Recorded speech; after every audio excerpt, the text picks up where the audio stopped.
সন্মানীয় কৰ্মচাৰী আৰু পেঞ্চনাৰসকল, দৰমহা সংক্ৰান্তীয় এটা বিশেষ নোটিছ আহিছে ফাইনেন্স ডিপাৰ্টমেণ্টৰ ফালৰ পৰা।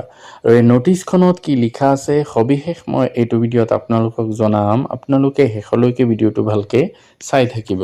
Jayanta Narlikar IAS commissioner and secretary to the government of Assam finance department Dispur, তেখেতৰ ফালৰ পৰা সকলো all additional chief secretary, principal secretaries, commissioner and secretaries to the government of Assam তেখেতসকললৈ পঠাইছে।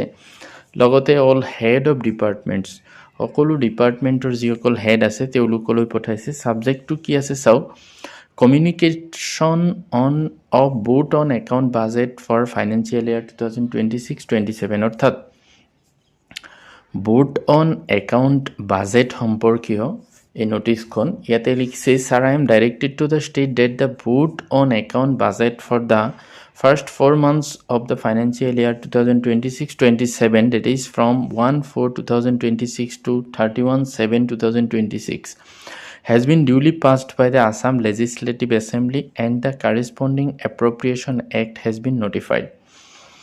অৰ্থাৎ এই ভোট অন একাউণ্ট বাজেটৰ জৰিয়তে অসম বিধানসভাত 2026-27 বৰ্ষৰ 1 এপ্ৰিলৰ পৰা 31 জুলাইলৈকে এই বাজেটটো অসম বিধানসভাত আচলতে পাছ কৰা আছে।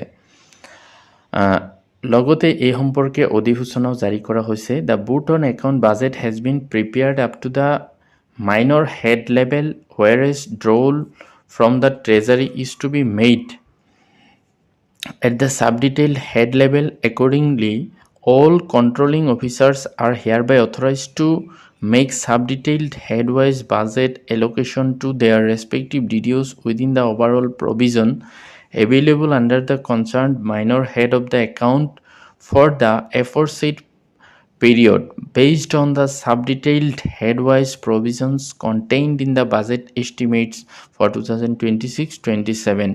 অৰ্থাৎ এই ভোট অন একাউণ্ট বাজেটটো মাইনৰ হেড স্তৰলৈ প্ৰস্তুত কৰা হৈছে, কিন্তু ট্ৰেজাৰীৰ পৰা ধন উত্তোলন ছাব-ডিটেইলড হেড স্তৰত কৰা হ'ব। সেই অনুসৰি সকলো কণ্ট্ৰলিং অফিচাৰসকলক তেওঁলোকৰ অধীনত থকা DDOসকললৈ ছাব-ডিটেইলড হেড অনুসৰি বাজেট বণ্টন কৰাৰ অনুমতি দিয়া হৈছে, যি 2026-27 বৰ্ষৰ বাজেট এষ্টিমেটত অন্তৰ্ভুক্ত ছাব-ডিটেইলড হেড অনুসৰি উক্ত সময়ছোৱাত উপলব্ধ মাইনৰ হেডৰ অধীনত সামগ্ৰিক ধনৰ বিতৰণ থাকিব। তাৰপিছত লিখিছে, all the senior most secretaries are requested to kindly go through the detailed budget communication enclosed and ensure its wide dissemination among all heads of departments, heads of office, DDOs under their administrative control for strict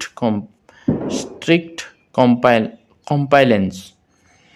সকলো জ্যেষ্ঠতম সচিবসকলক অনুৰোধ কৰা হৈছে যে তেওঁলোকে সংযুক্ত বৃহৎ budget যোগাযোগখন পৰ্যালোচনা কৰি তেওঁলোকৰ অধীনত থকা সকলো বিভাগীয় মুৰব্বী, কাৰ্যালয়ৰ মুৰব্বী, DDOসকলৰ মাজত ইয়াৰ বিস্তৃত প্ৰচাৰ নিশ্চিত কৰে যাতে কঠোৰভাৱে পালন কৰা হয়। অৰ্থাৎ এই ইলেকশ্যন চলি থকা সময়ত এই 4 মাহৰ কাৰণে কৰ্মচাৰীসকলৰ DDOসকললৈ বাজেট মুকলি কৰি দিয়াৰ কাৰণে এই নিৰ্দেশনাটো দিয়া হৈছে এই 4 মাহৰ কাৰণে। অৰ্থাৎ কৰ্মচাৰীসকলৰ যি দৰমহা বা পেঞ্চন এইবিলাক এইটো সময়ত যাতে পাই থাকে। তো এইটো আছিলে গুৰুত্বপূৰ্ণ নোটিছ। ভিডিঅ'টো ভাল লাগিলে লাইক এটা কৰি দিব।